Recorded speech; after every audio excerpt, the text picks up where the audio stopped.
learning the science of sound. These 4th grade students at Robert Smalls International Academy are playing instruments they created as they learn about sound.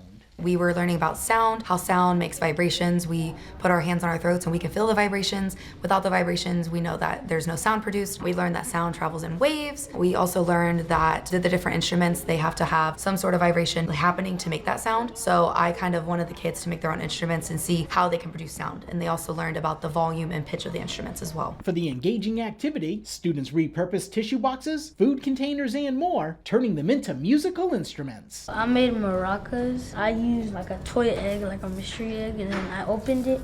I put rice inside of it, and I used spoons, glue, and tape.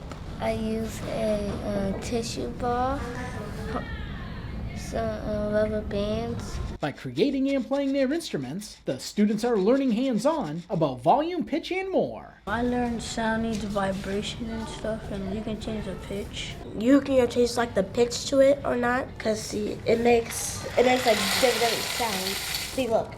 So do this, then move it slow. It sounds louder, but see if you do this, it sounds low.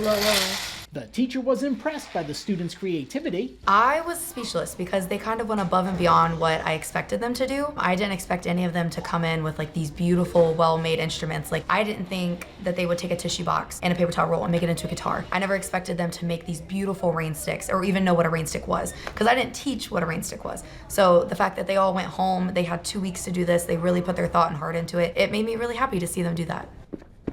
Up next, the students will start learning about light.